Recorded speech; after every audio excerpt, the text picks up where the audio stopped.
Hi, this is Matt Welsh with Spiritual Media Blog, and tonight I'm here with Viki King, best-selling author and leading consultant to the entertainment industry, as well as advisor to successful sports figures, Fortune 500 CEOs, and even royalty. Viki, thanks so much for being here with us today. Thank you, Matt. It's always wonderfully a pleasure to talk to you because I was thinking before, because you get it. Oh, thanks. Yeah, I mean, I feel the same way. It's nice talking with you too. I feel like it's a like-minded person.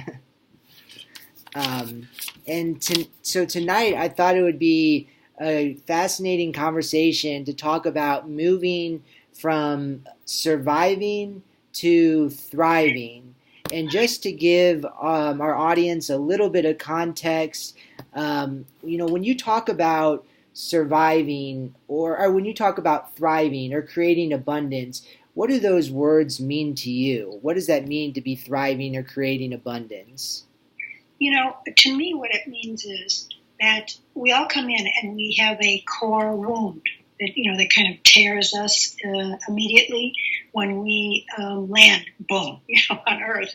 And it kind of splits us, and therefore we're kind of wanting to get back to our connectivity. Mm-hmm. And so, to me, thriving is when you no longer have to use all the survival tools to understand yourself, to get your feet under yourself, and feel grounded, and that you can go forward on your destiny. And so then, to me, that's the moment when it's a turning point where then all riches and all abundance comes to you because you put down the surviving tools and pick up thriving tools. And that way you can go, lickety split right to your destiny. That's a good way to put it. I mean, what I'm hearing from that is, for you, thriving is being connected to your intrinsic purpose or calling or destiny in life. Yeah. And when you are, then that means you're in alignment. And when you're in alignment, it means you're harmonized with everything, so that you're not fighting your environment or fighting everyone around you. That there's a connectivity in that. That life actually works.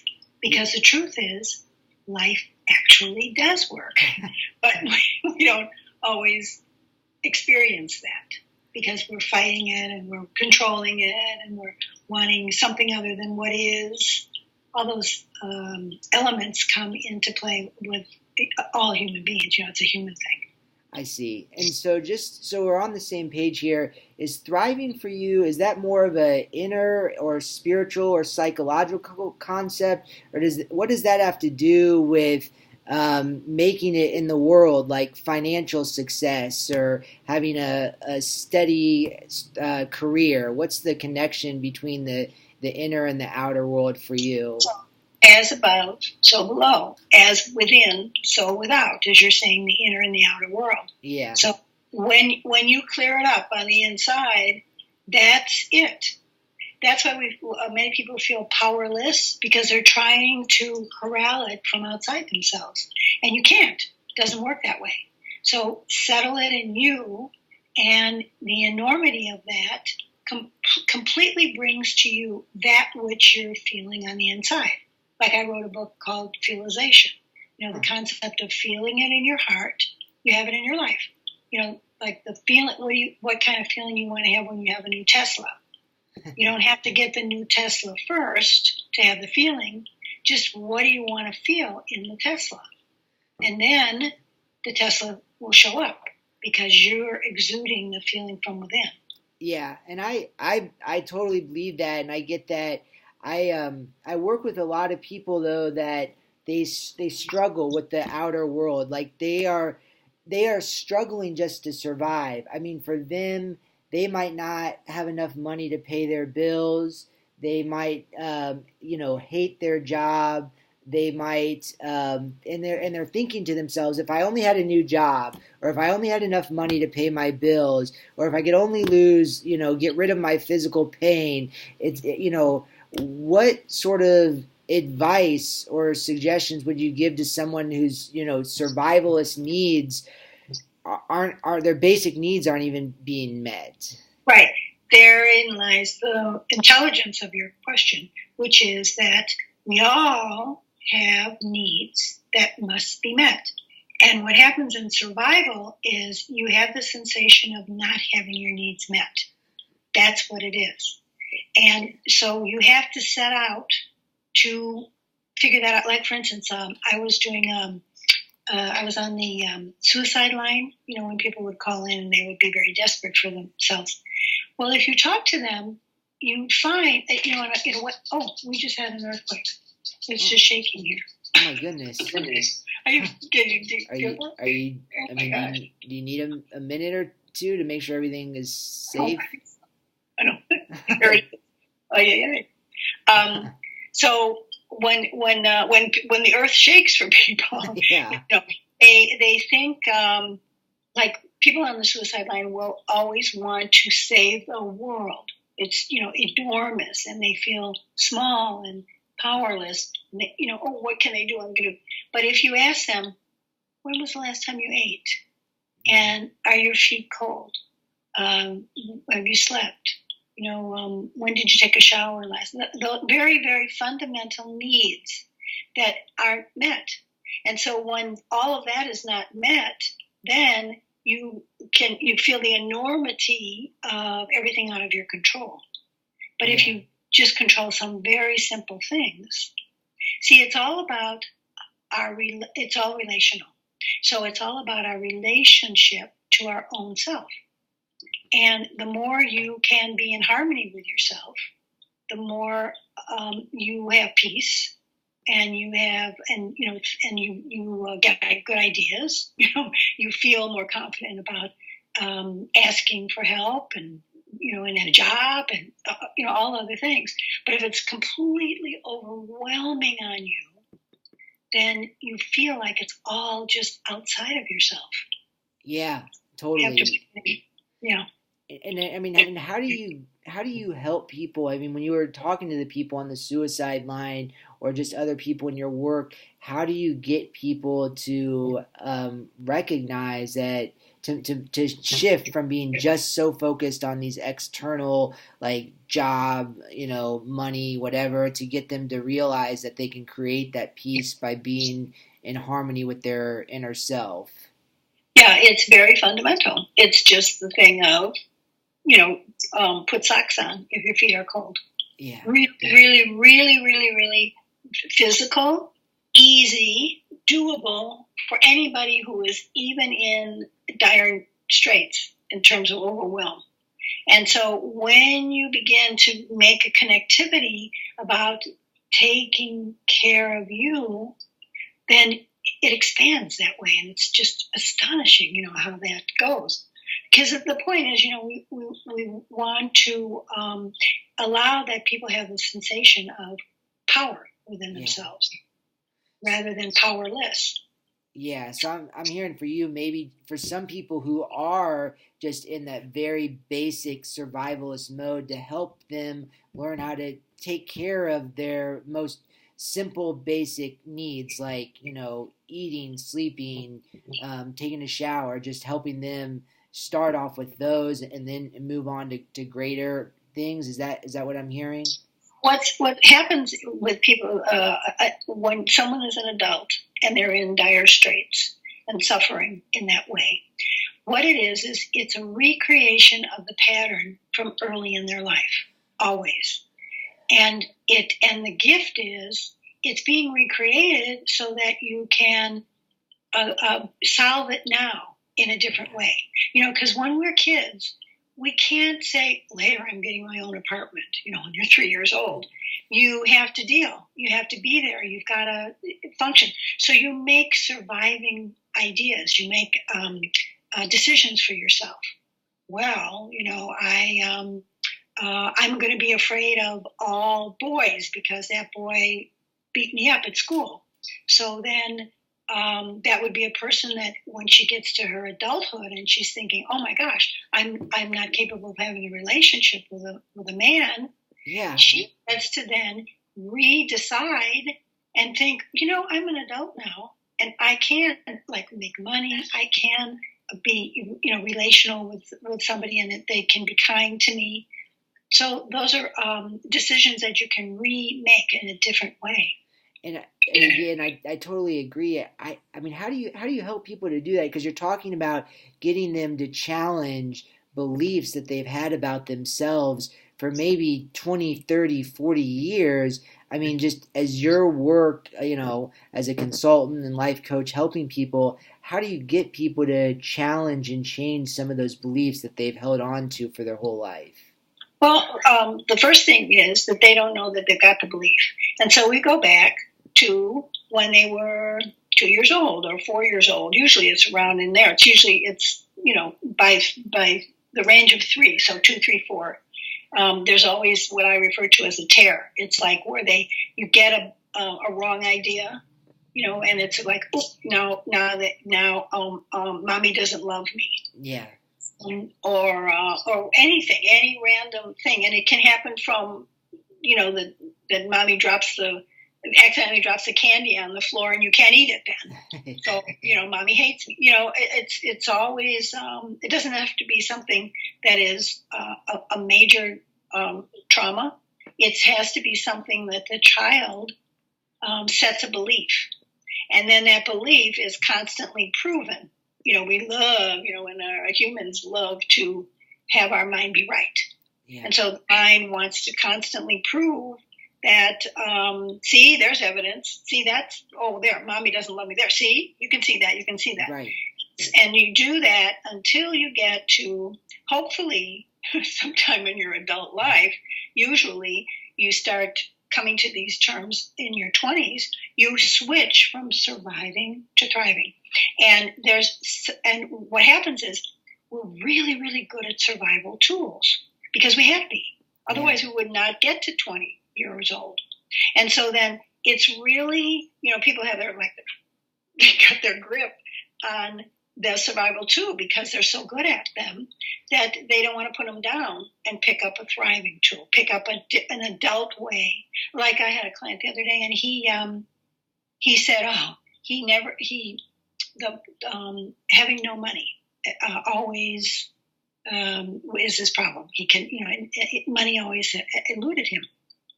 So what it was when he was a kid, there wasn't any money for food. And so then what he did, I asked him, well, what did you do about that? He said he ran down the street to his aunt and uncle's house when it was dinner time so they could eat. So I said, so now as an adult, I think he was 28 or so. As an adult, do you sleep on your friends' couches? Are you, going over to friends' houses for dinner and everything? He said, oh my God, yes, because it was a pattern that was established that was really, really good for him to survive when he was 5. But now that he's 28, he can make a different choice. He can get a job. Yeah, that's great. So but he was locked into the survival tool. Yeah, so I mean, you're helping your clients become aware of some of these patterns, where they came from, and when they become aware of it, then they can make a choice to act differently. Is that what I'm hearing? Yeah, because the truth is that anything that comes up in your life as an adult is not about what comes up in your life as an adult, not the circumstance that is happening currently. It is always an opportunity to repattern a belief that you made as a child, that you had to make, that you were brilliant making it, and now you can let it go. Yeah, and I know the type of work you do, but just for some of our audience out there, fill us in a little bit. You've talked about this work with your client. Tell us a little bit about the work that you do, just in general. Well, I was born with full remembrance, and so then I'm clairvoyant. So then what I can do is I can look at people's lives and their belief systems and track it. It's very simple. It's real clear for me to see it outside of them, and then we can make. I usually like metaphor. People love to have a story, and so then they can kind of track back and find a scene in their life from when they were a kid that they might never have remembered prior to that, but suddenly it's the metaphor that explains their entire life. Like, oh, no wonder. Oh, of course. That's the beauty is like when you get that, what? That astonishment. Then that shifts it. It's like you don't really have to do a lot more than that. You can come up with other wisdoms and other ideas for yourself and how you want to conduct yourself. But really, you can break through by just being able to do that. Yeah, and I mean, as far as your work goes, with some of the more challenging clients you've had, what are some of the blocks that you see them putting in the way of themselves and creating abundance or thriving? Well, humans, Yeah. they love to not do the thing they want to do. They love to sabotage themselves. There's all kinds of fight that you have with your own self. Yeah. And it's never anybody outside yourself, even though you can find, materialize somebody to pick a fight with, but it's always you healing you. Right. Yeah. And I totally agree. I mean, how do you work with people like that? How do you help facilitate the process of overcoming that self-sabotage? So, a client I had the other day, she's very accomplished, really talented, and in the past she has made tremendous amounts of money, and she then married. Then she had a marriage, and then there was something about money that figured into the separating of that marriage, so that there was a huge amount of money, and then no money, it's gone, and she left the marriage. Yeah. So then she had the second marriage. Now in the second marriage, there was no money, and she, no matter what she tried to do, she couldn't bring in any. And what it was that it was just that she was afraid that she would lose her man. And so then she decided in her heart that it was more important for her to have him than to have money. Well, the truth is you can have both. Yeah, yeah. And so it took her a while to come through those feelings and those thoughts and change that pattern. And the pattern can be changed within, just when you decide. It's like, wait a minute, I can have both. And immediately it completely changed for her. Yeah, that's great. And so, again, I'm hearing it's helping people become aware of their patterns and their beliefs, where it came from, and then when they become aware of that, then they can help to challenge it and change it. Right, and the current circumstance in your life that feels agonizing, or you can't break through it, or any of those things, it's never the circumstance. It's always an opportunity to heal the belief that was way, way, way back when you were 4 years old. I agree. How do you balance that with people who have, authentic sadness or grief? Maybe they've lost a loved one, and they are very just sad or grieving, and that, how do you balance letting them have that grief and that sad emotions while still not getting stuck in there and being able to move forward? Well, of course, there is grief and there's sadness in the world. Yeah. Any suffering is, and grief and sadness is often different than suffering. Right. But any suffering is because there are two things going on simultaneously. One is what is, and the other thing is how you want it to be instead of what is. Yeah. And that's where suffering has, it's like a squeaky. You can't get that to oil up. Yeah. And then you have to be able to get with what is. Like, for instance, if your loved one has died, you grieve, and you want to allow yourself whatever, and grief is a funny thing. It can you think, oh, I'm fine, and then boom, it can hit you like a swinging door.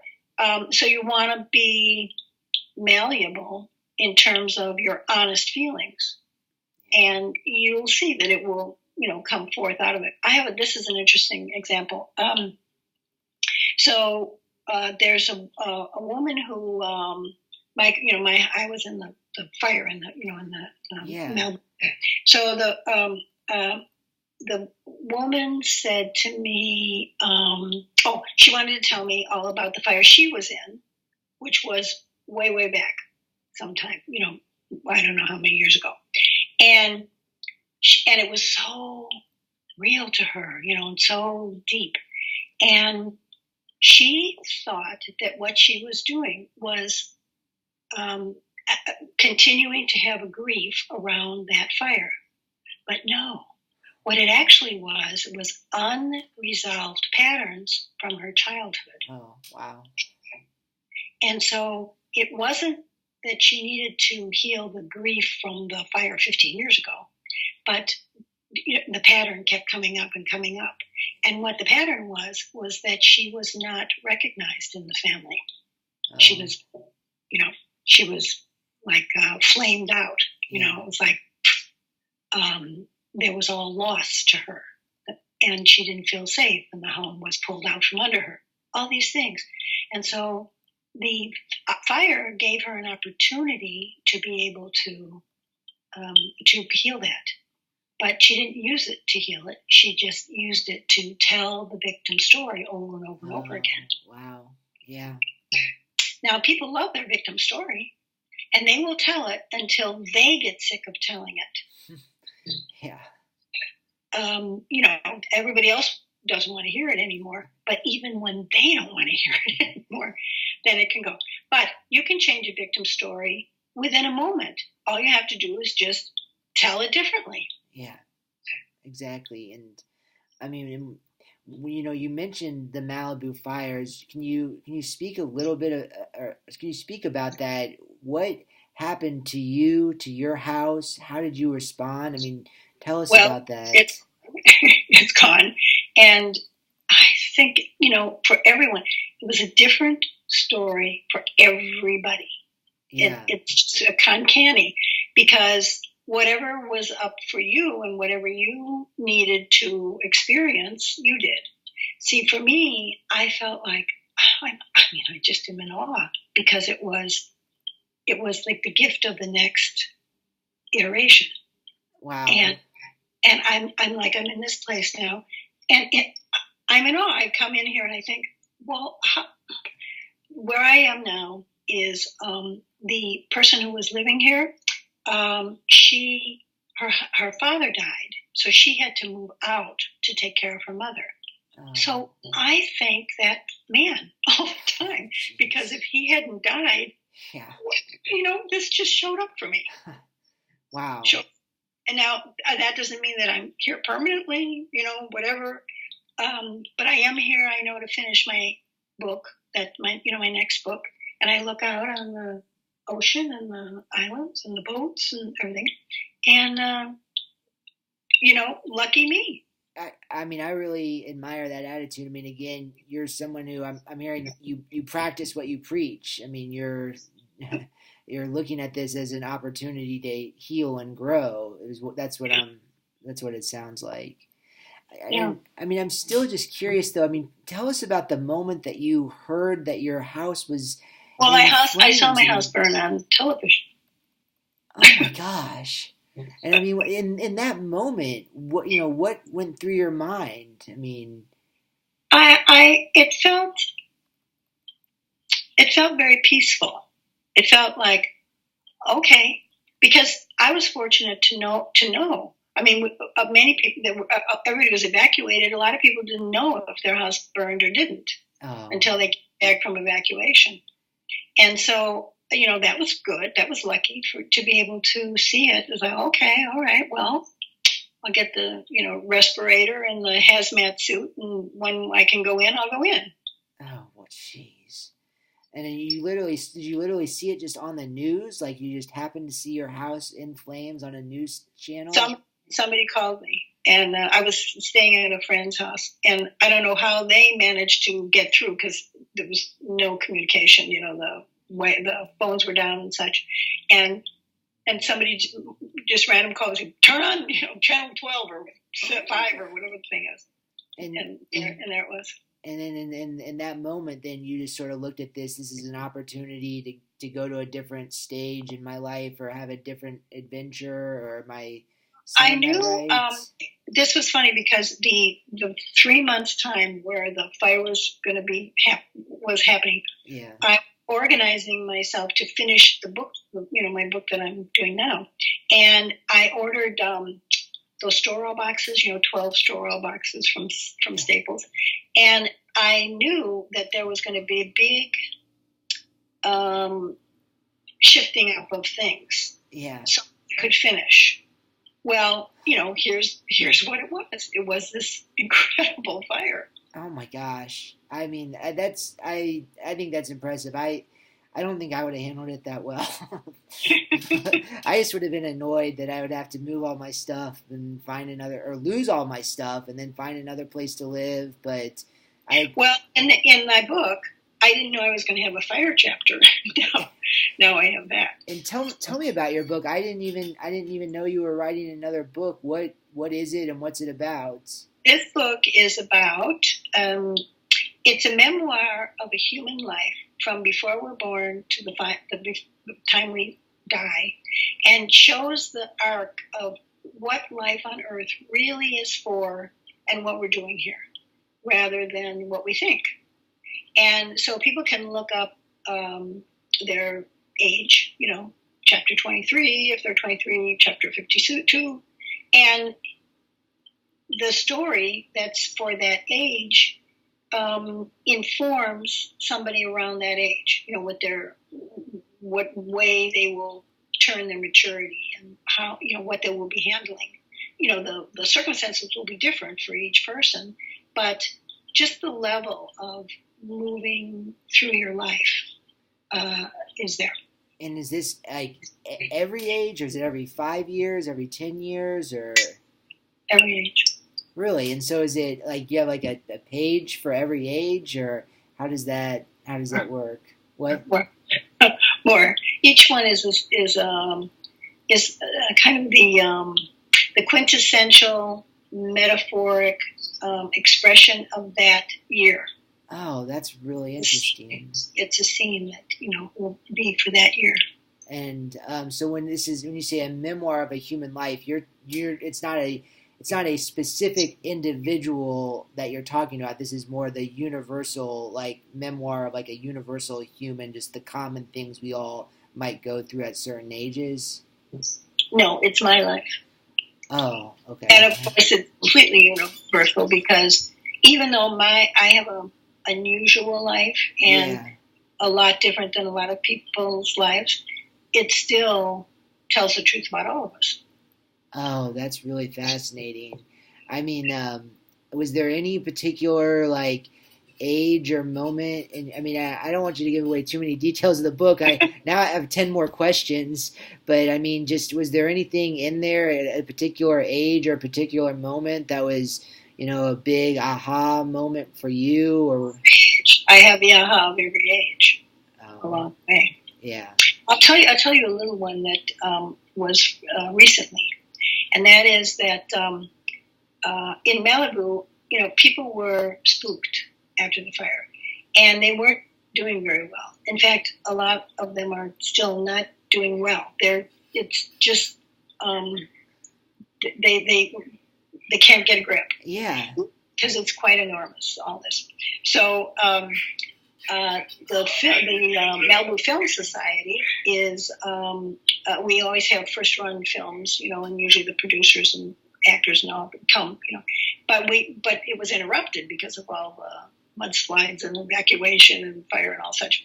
So then they decided, well, we should do something light and fun, for Malibu. So they wanted to show Gidget. And because the person who was Gidget, she lives in Malibu and she's in her 70s now, and they wanted to have hot dogs and just fun to lighten everything up. And so I went because it was part of the community, to be there. Now, I never resonated to Gidget. That was never one of my icons that interested me. But I was very interested in that film when I saw it when I was like about 14 years old. And for the character that was a Cliff Robinson character who was older than the kids who were surfing and independent, and they called him Kahuna. Well, throughout my life, people have called me Kahuna a lot of times.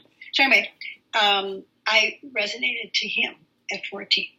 So I'm sitting there watching this film, and at the very end, Cliff Robinson, it's at the end of the summer, and he deconstructs his shack that's on the beach, to throw it out to go forward in his life. And I realized that the beach was my beach.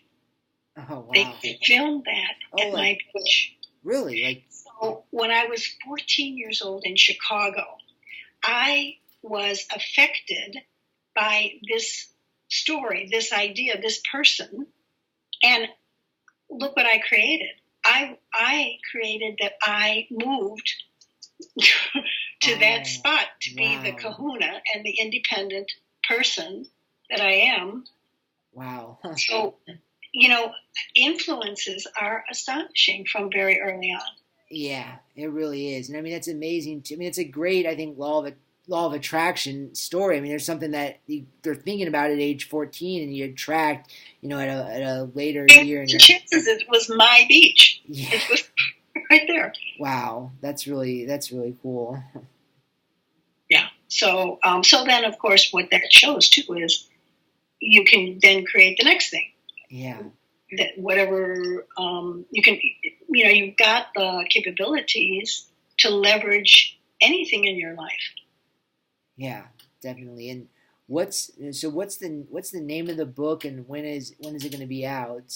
Oh, well, I won't say the name yet. Oh. But first, let's finish it. And it takes a little while to get through publishing, to have printing and such of it. Oh. But it's on its track. Oh, well, that's exciting. I'm excited to hear that. It sounds really interesting too. I mean, I for each year of our life, that would be really cool to read about that. And Viki, we've covered a lot of ground. I mean, is there anything that we haven't talked about that you feel like is important or that our viewers might want to know? Well, you were especially saying, I think it would be nice for people to have a takeaway of, okay, well then how do I get my cash money? How do I pay my bills? Yeah, right. Because you were, addressing that. Yeah.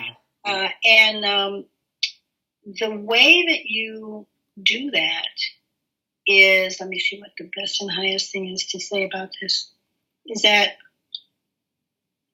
we all already have all of it. And so just right now, if people can think, rather than being in, oh, I have to get it from outside myself and pull it in, just flip that feeling, flip that running of the energy in the opposite way. Like, what if you are the magnet? What if it's within you already and you, like what I'm seeing right now is like a pilot light. The pilot light comes on and then, and then the larger flame comes on from within. You can make any vision of it, but just switch that from trying to, get it from the outside. Yeah, and I get that. I know what that means, but I mean, how would you explain that to someone who hates their job, but they don't feel like they have a choice to change jobs, or they're really stressed out, or they're just suffering from depression?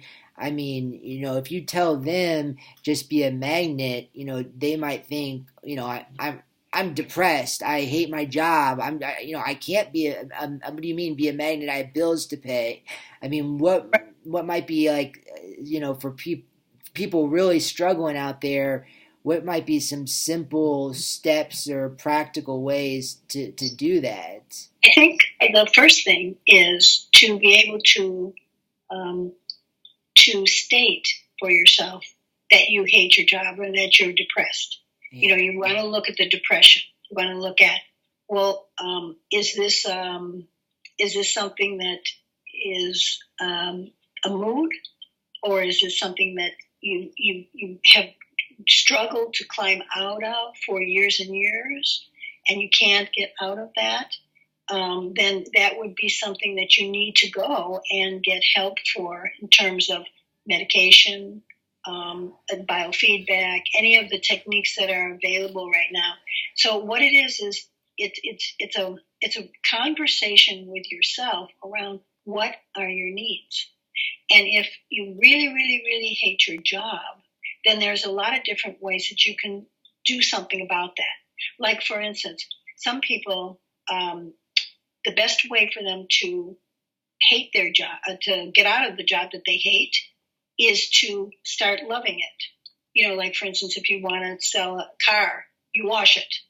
And so then what you do then is you are there and you turn that around just in yourself, even though you can't stand, the coworkers and everything, and you begin incrementally to start to open to possibilities of it. Well, why do you hate your job? Is it because your boss is patterning for you that it's your cruel father? So then it's not about the boss. It's actually about you in relationship to how did you relate to dad, and what can you do now differently because you're an adult. You see, so just in our own selves to begin to start noticing on our own behalf in good, loving self-care to find what really does it mean that I hate my job. And if it's like you're being abused there, if it's extremely difficult, it's whatever, any of those things, then you have to get out. Yeah. You have to get out immediately. Yeah. Even, and if you hate your job and it's 10 years that you've hating the same job, what's going on? Why are you juicing yourself with a job that you hate? You see, there's some kind of benefit to that. Otherwise, you wouldn't still be there. So there are a lot of different ways that you work this. Now, there's one of my clients recently. She's young and she has a job, and it's like a day job, because she wants to do film, and she hates her job. Okay, so we looked at her component of hating her job, and what it was that she actually is a person who is an emissary of light. So she is, and she knows this. She knows that she wants to spread light in the world and be radiant. So where is she? She's in a job that's dark. That's the perfect place for her. Yeah. So when she knows this and she's aware of that, then she can spread the light in the darkness. And then leave there when it's okay, done my job here, and then you go. See, that, like, her interpretation of hating her job is completely different than the one that you were just saying. It would be somebody who would be overwhelmed and depressed and, really in need of some other help to support him or her. Yeah, I mean, I like that. So, I mean, again, there's different reasons. I mean, there might be somebody who's truly depressed and might need medication or serious psychotherapy. There might be other people who they're reenacting some of their past patterns. There might be some who are in abusive environments who just need to change it. But others who might be able to actually change the way they look at their job and their role, and that might help them gain some more peace or purpose in it. Right. Because everybody's story is uniquely their own. And it's never, ever about hating the job or, illness, any particular illness and all. It's always that's just the current circumstance. That's the best one to help you to see what you can change. And I know we've talked about this, so sorry if this seems repetitive, but how do you get people, like, as a as a counselor or consultant, how do you help people get out of that mindset or victim mode? Like, I mean, what do you say to them? What do you ask them? I mean, I'm sure it's different for different people, but Yeah, it's true. But you just change the story. That's all. It's real simple. I believe in the pickup stick theory of the universe. You remember pickup sticks was that you throw the sticks and they pile up all over each other, and then to get to the red one, you have to move all the other ones, and you can't move. They can't disturb any of the other ones. Well, that's what you do. You start your pickup sticks, and like, well, okay, this one I can pick up. This one's easy. This one, this one, this one, this one, and you make it all the way down to the hard one, the red one.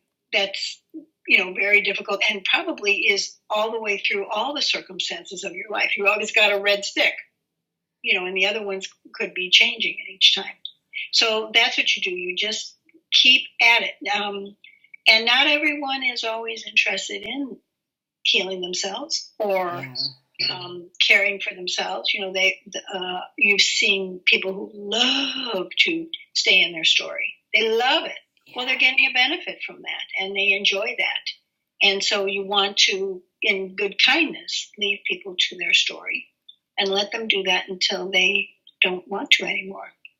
Yeah, that's really well said and really, really helpful. I mean, it's like, we've talked about this, but I mean, any advice for other counselors out there who might be, they're having difficulty working with people, helping them get out of their story? I think that here's what I say to counselors who are becoming counselors. Yeah, I know.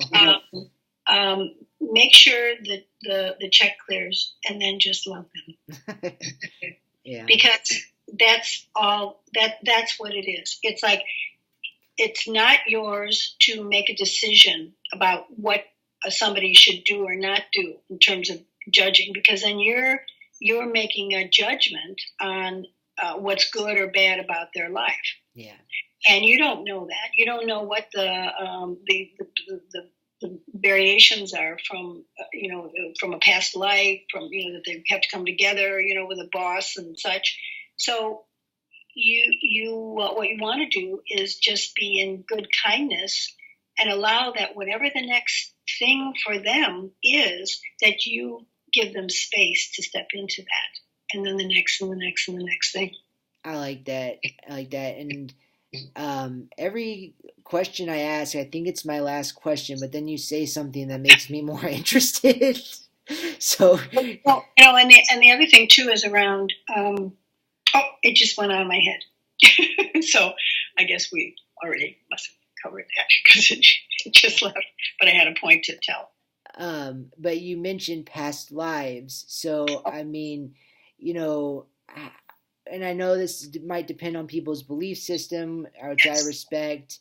But for those who do believe in past lives, how would you help them get in touch with some of their patterns from their past lives? So whatever is going on in your life at this moment, and whatever you are doing for a very, very, very good reason. So often we think, this is wrong. They shouldn't be depressed, or whatever the thing is, or why this sickness, and and this, and it's all correct and beautiful. And so then when you get with it and you harmonize with it, and you, in some instances, just forgive yourself for the fact that you're sick or depressed or hate your job or any of the things, no money, whatever, just forgive it. It's like, well, let me just find what the benefit is. Why is this happening? And when you do that, like I know that when I was a kid, there was no money. And so then I made the decision, well, then I'm going to get along without any money. And I did a fabulous job of having a great life along the way, but I didn't need to have the money that other people needed. because I didn't need money for security. Huh. Because I found my security elsewhere in my own self. And so I didn't need that. Like also with the fire, when all my things are gone. Yeah. That's just fine. That's just fine. It's the most amazing thing. It's like, oh, I have a memory of my couch. And so that's a beautiful thing that you don't have to be require your stuff to allow for your security.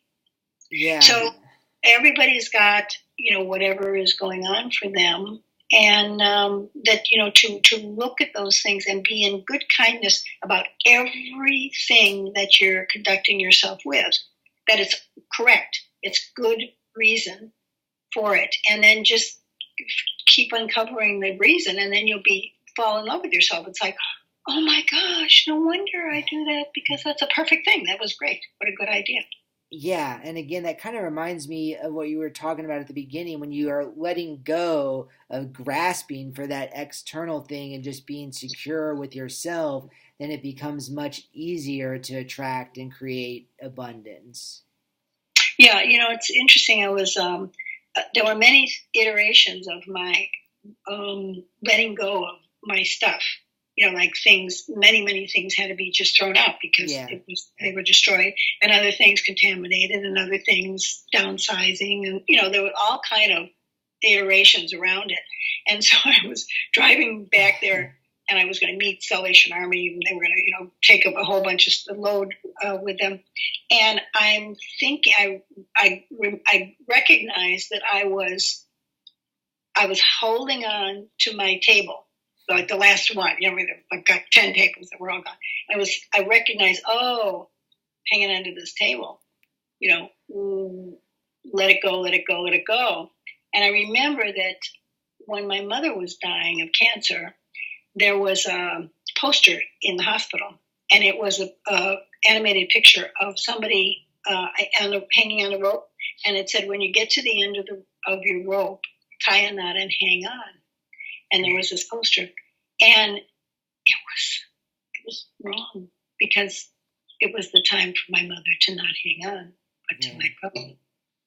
And I knew that from then, and I understood. I had that capability in myself to let go of her and let go, so that it was like, oh yeah, I'm recognizing that I'm hanging on to the table that needs to be let go of, and then everything is fine because boop, they took the table easily.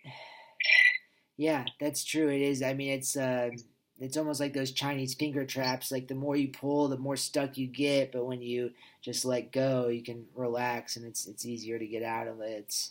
Right. Remember this: life works. Life works. It's an astonishing notion. Yeah. But it's true. It's true. And all the drama that happens in life is because we fight that. We want to control it. We want to have it be something other than what it is. Yeah, I mean, you're right. It's amazing how just by simply, accepting what is, accepting our circumstances, even if we don't necessarily like them, we just become much more at peace and comfortable with it. Because once it is so, then you can change it. But if you go in and you don't like it and you want to change it, you can't change it from that position. Yeah, I get that. So the acceptance, I don't like really the word acceptance because then that for people it makes them feel like they have to agree with some abuse that was visited upon them or such as that. But the idea of that what is, oh, okay, there's what is, then it's immediately changeable. Immediately. Yeah. Huh. But first you gotta, know that it is. Yeah, that's a fascinating way to look at it. And I think that also can help people find greater meaning and purpose in their circumstances too, when they stop fighting or resisting them. I mean, I'm reminded a little bit of Viktor Frankl in the book Man's Search for Meaning. I don't know if you're familiar with that, but he found, meaning and purpose when he was in a Nazi concentration camp, and then went on to be the father of existential therapy and write that book that's helped so many people. Yeah. It's meaning is a funny thing because it's your choice. Yeah, you can have any meaning you want about anything, and if you want to have that everything is meaningless, that's a meaning. yeah. And if that makes you happy to feel like that everything is meaningless, then you just go right ahead with that. But your meaning is your choice. Yeah, absolutely. Well, Viki, this has been absolutely fascinating conversation. I mean, again, I one thing I really like talking about you is you do a great job of taking some of these existential concepts and really breaking them down into very like practical and personal examples. So I really, really appreciate you sharing your time, sharing your stories, and sharing your wisdom with us. This is always just an honor and just a lot of fun too. Oh, thank you. Well, I feel the same way about you, Matt, and I've known you for some time. Look at you, and now you're doing all this work with people with depression and such, aren't you? Is that yeah? I'm currently working as a psychologist at a VA, working with veterans who have depression, PTSD, job loss, homelessness. So it's I mean, a lot of what you're saying, I'm like taking a lot of mental notes because I'll hopefully try to be able to impart some of this wisdom with them too. PTSD is it's a very it's a difficult circumstance for people to be in because they can't get a grip. It's like you have to be able to. It is. I mean, it's really. Truly almost like hijacked their brain. I mean, they get their fight and flight response turns on much quicker than the average person. So, part of my work is similar to what you're talking about, helping them to recognize that pattern and then recognize I don't have to be afraid. There's probably not a threat here. I can actually calm myself down, but being able to recognize those patterns and what's going on does help give them some insight into what is going on. Yeah, I think that story now is really, really infiltrating the society, and so when you can switch your story about anything, it changes your reality completely. Yeah.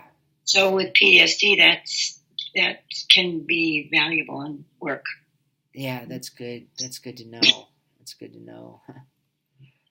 Just just make a new character for yourself. Write a mini movie of 1 minute. Like what could be the story here instead of the story of fright around stepping off into traffic and hearing another bomb go off, that kind of thing. I've often thought about working with, I've started doing that a little bit. I mean, like if they're, are you talking about if they're having like these nightmares or dreams to actually rewrite that nightmare or rewrite that dream in a different story, in a different outcome to actually help them rewrite the way they wish or they'd like for their life to be? Is that what you're talking about? One of the things that would be very useful, especially for someone in the military who has been, because of combat, that they have this feeling, is ask them their superpower. Allow them to become superheroes, and find out what the superpower is. Yeah. And that's amazing. That's when they find the essence of their strength and the core of themselves, because that's what they feel separated from. Yeah. Like say they felt they went to war feeling that they were very brave, and then the bomb went off and everybody was killed around them, and then they were frightened. Yeah. So they felt like they separated from their own identity because they're not supposed to be frightened. They were supposed to be brave. Yeah. And so then if you change the story, if you allow that the superpower is one of compassion, one of course you would be frightened by that, because that's the superpower. That's not the kryptonite. It's the superpower. See? So then you shift those ideas and their meaning. Wow, that's interesting. So I mean, and again for them, it's a lot of times it is such a loss of, their strength, their identity. I mean, they may have experienced an attack, or one of their buddies got attacked, so they have this tremendous guilt. They feel helpless. I mean, how would you help them get their superpower back if they feel so helpless or so guilty that they caused them to get attacked or their friend to die? Yeah. So here's a funny thing that I feel about guilt. I don't really believe there's any such a thing. Okay. Now, that might sound, what? What do you mean? Because people are suffering from guilt. But I don't think it's guilt. I think that it's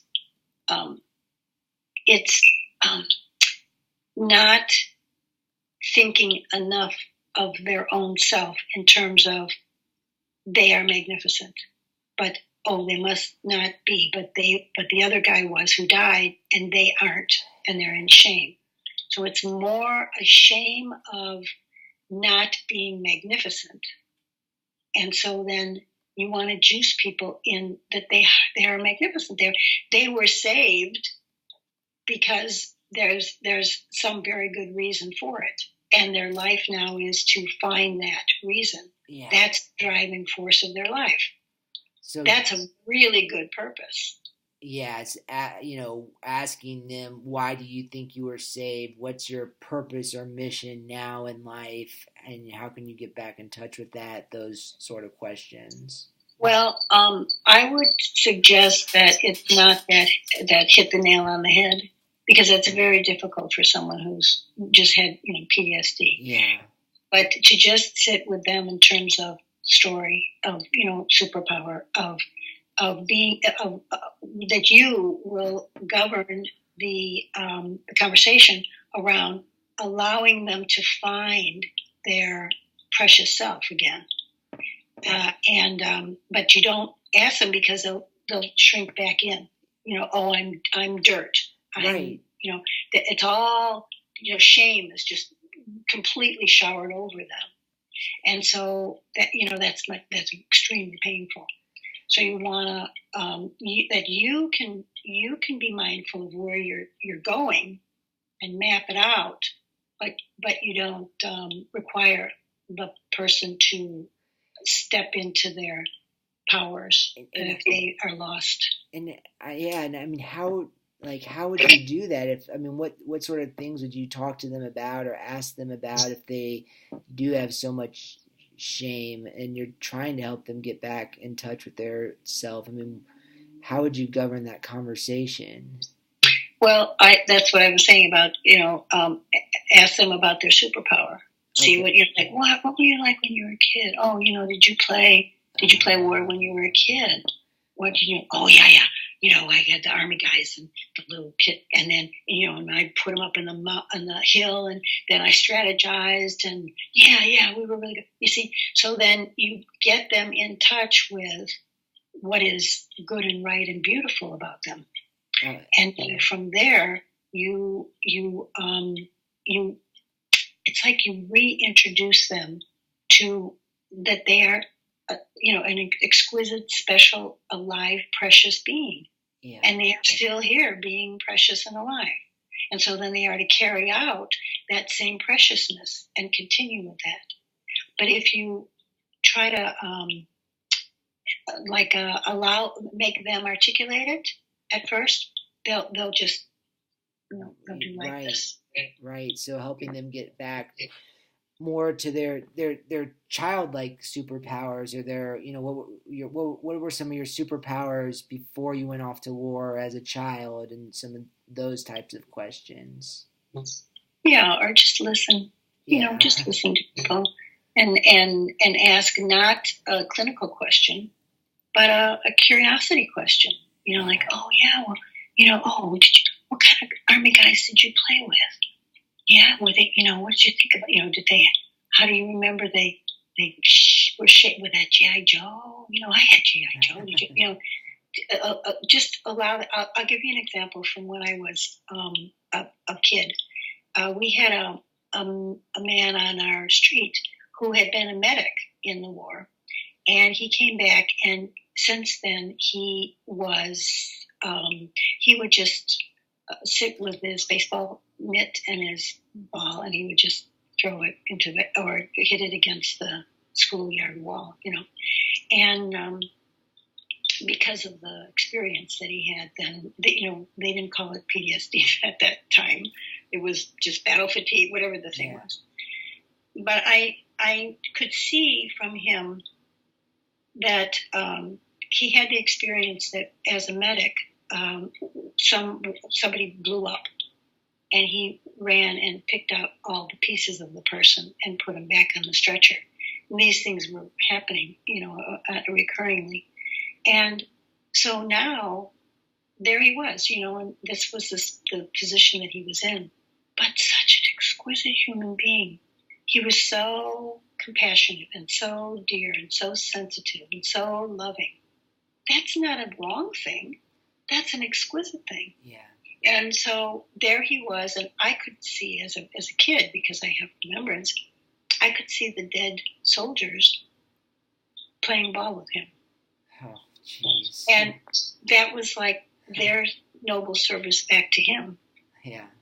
That was his life. That's, how he did. But that's a beautiful thing. That's not something to judge and think, oh, well, he's never going to be, he's not going to be the same, or how what a shame, or any of those things. Yeah. You see? That's, finding that compassion. I mean, compassion in yourself and compassion in them for what they've gone through. Yeah, just, glory of another human being sitting across from you. We're all just astonishing. We're astonishing. So to get somebody, invite them back to their astonishing self, because that's what they feel. They feel like they failed. They feel like they're. I hear a lot, a piece of dirt, they'll say, or they feel like less than zero. Yeah. Zero, zeros in this world. You add zeros to your money, and then you're a millionaire, So you want those zeros. You don't want to dismiss those. Right.